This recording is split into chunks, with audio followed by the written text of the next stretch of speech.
I just wanted to come in here really quickly. What is up with people trying to out people?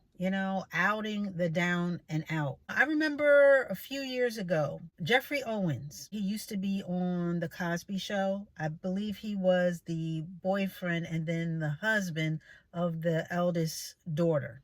I don't remember her name, but he was the actor that played that role. Now, just imagine this. Here he is, minding his own business, is now working at at a grocery store. I believe it was Trader Joe's, which I absolutely love, by the way. But anyway, here he is, minding his own business, working at Trader Joe's, and someone took it upon themselves to not only record him doing his job, but also posting it on social media and making fun of him. Like, oh, look at this big actor, he was once on the Cosby Show and now here he is, packing groceries or whatever. Like, ha ha, he he. I remember seeing that and thinking, how low can you be? How boring can your life be that you would take someone doing an honest job? It wasn't like he was in the streets robbing somebody. He wasn't strung out on drugs. And even if he were, who are you to try to out somebody and then make fun of them? Well, I'll tell you this, for those who did not see that or don't remember, the internet sort of flipped that. What was meant for his bad and his embarrassment was actually flipped around and worked towards his good, because people not only saw that and championed him, but the phone got kind of hot for him as far as he started getting calls and getting more acting roles. He was given a new lease on his acting life. Not only was he in like a Tyler Perry movie or TV show, but he's been popping up all over the place, including a couple of shows that I watch, now. So it was good to see him rebound from that. And of course, he didn't take too kindly to being made fun of. And he even said himself, it was an honest job. And what people don't realize is once an actor doesn't mean you're always an actor. It is hard out here in these acting streets, in the streets period, as far as getting jobs. And he hadn't worked in a while, and so he had to support himself. He had to support his family, and that's what he did. So kudos to him, and bravo to those who reached out to him, giving him his second act,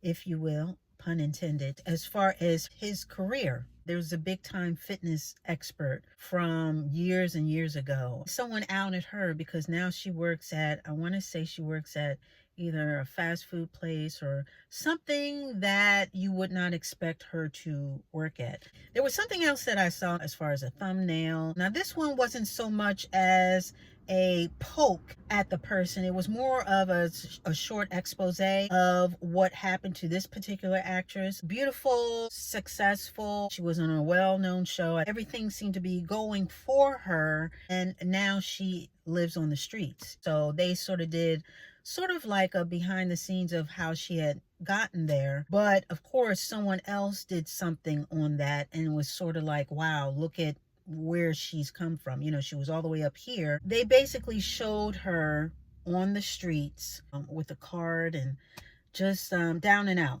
I'll just leave it like that. Just very down and out. The one person wanted to offer her help and she refused. She didn't want to be on camera. She didn't want to be bothered. She didn't want to be talking to anybody. People pointing her out, and I don't blame her. There is a certain type of person that would make fun of someone who was really going through something. And again, this is nothing new. This has been going on since the beginning of time. I mean, even Jesus was mocked on the cross, but there is just something about people that just love to throw tomatoes, that really love to throw aspersions, that really love seeing people fall down, especially those who have been in high places or doing a lot of good or doing things. And as soon as they make a mistake, as soon as they make a misstep, as soon as they get to a situation where they are struggling, people love the struggle. They love to see other people struggle, or they love to tear people down. Not too long ago, Taraji P. Henson, Miss Cookie, been in a lot of films, TV shows. He has a hair care line out, I believe, when she did The Color Purple. And as they went about doing the promos for that, she made mention how she was struggling and how she felt about being paid all this time that she spent in the business,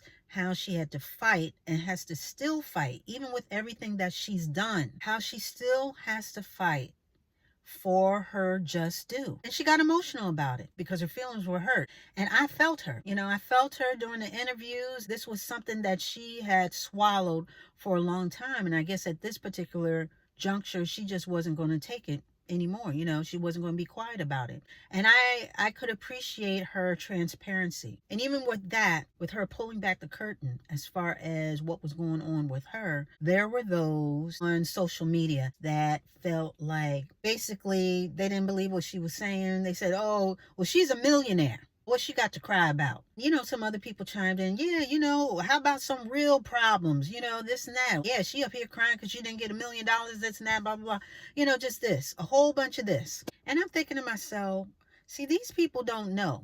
Again, just because you are an actor doesn't mean you're always an actor. I mean, people go hot and cold very quickly in that business. And even on top of that, just because you've been in a bunch of TV shows and movies and doing this and you see them on the red carpet, that doesn't make them a millionaire. Everybody that walks the red carpet doesn't have $1 million liquid just to fall back on. Most actors and most musicians and most people in the creative space, they're working from check to check. For example, when you take a contract for a movie, you are locked into that contract for so many months where you are not allowed to do anything else but that one movie. So with that being said, that's when you negotiate your rate so that you can have something to live off of while you're devoting yourself to this one project, as well as you got to pay your agent, you got to pay your lawyer, you got to pay this, that. If you got kids, you got to pay there's a whole lot that goes behind it, but most people aren't privy to it and they just go off of what they see. Everything that glitters is not gold. And on top of that, she wasn't crying about, ooh, I'm not getting,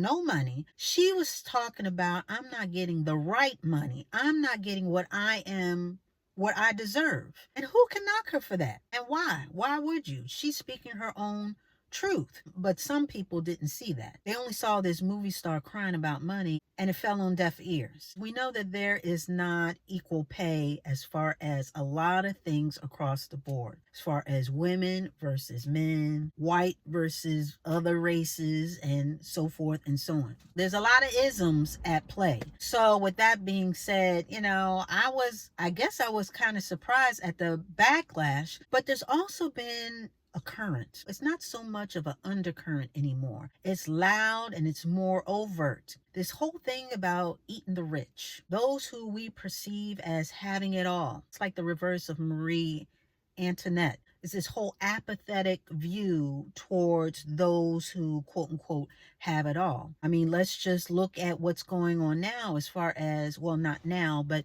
recently, as far as the fires in the Palisades. A lot of people lost their homes. Yes, a lot of the homes were $1 million homes. Yes, they were. But a lot of the people that own those $1 million homes, trust and believe, were not millionaires. Their millions was in the home.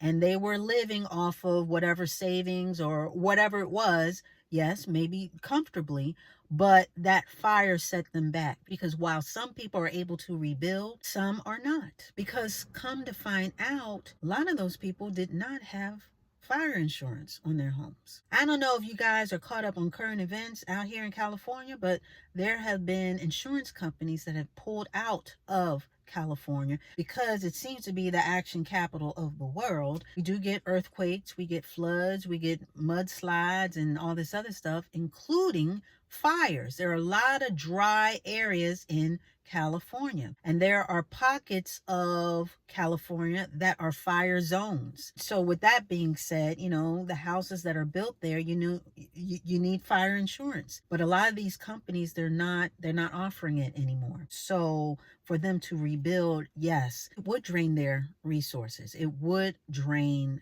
them financially, and even just having to move and just losing everything that you have as far as personal keepsakes that you cannot buy or go into the store and just grab off the shelf. And it went across class. It wasn't just the uppers, but there was the mids, as far as mid-class, and different neighborhoods as far as Altadena and other places and other pockets where the richest of the rich did not live, where homes that were passed down from generation to generation, those were lost as well. But again, you got these people that just want to come on the internets and just tap a tap tap and just tear everything down, put everything under one umbrella and say, hey, well, they're rich.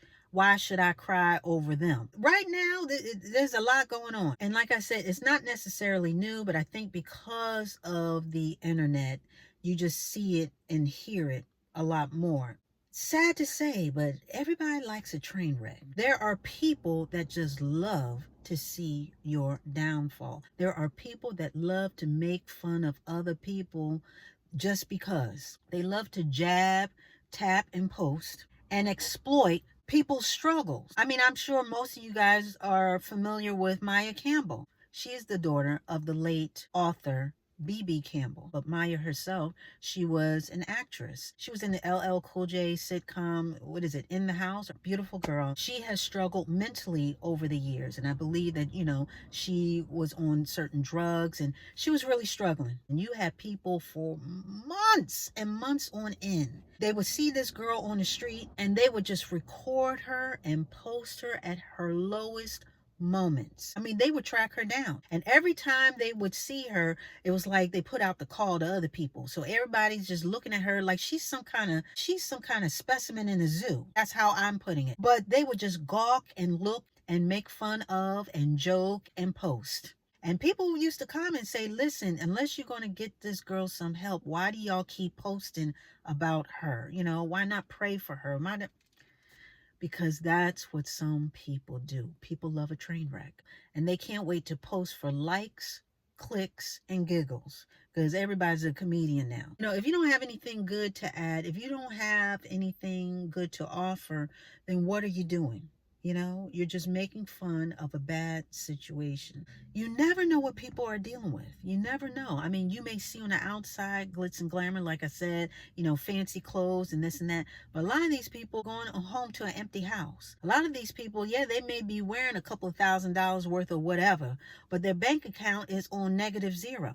A lot of people are dealing with health issues. A lot of people are dealing with mental and emotional issues that we know nothing about, nor should we. It's none of our business. There are people dealing with things that you could only imagine. It's why you shouldn't speak on or speak about or make fun of things that you don't even know fully about. It goes back to, do unto others as you would have them do unto you, reaping what you sow. And Proverbs 17:5 says that he who mocks the poor reproaches his maker, as well as he who enjoys calamity will not go unpunished. As well as, on top of all that, how about just mind your own business? Mind your own business. You don't know what people are going through. And if you can't offer any help, if you can't render any aid, step aside and mind your own business. Stay in your own corner. You don't have to dogpile onto anybody else who's already down. And for those of us who are Christians, we need to pray for each other. We need to pray for those that are struggling, that are down and out. Share a good word with someone and not knock somebody down. A lot of us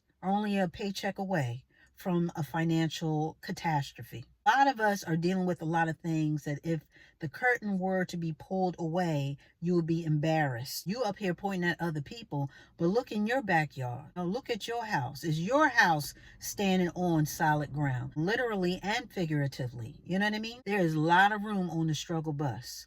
And a lot of people are struggling, especially those that are pointing fingers and this and that.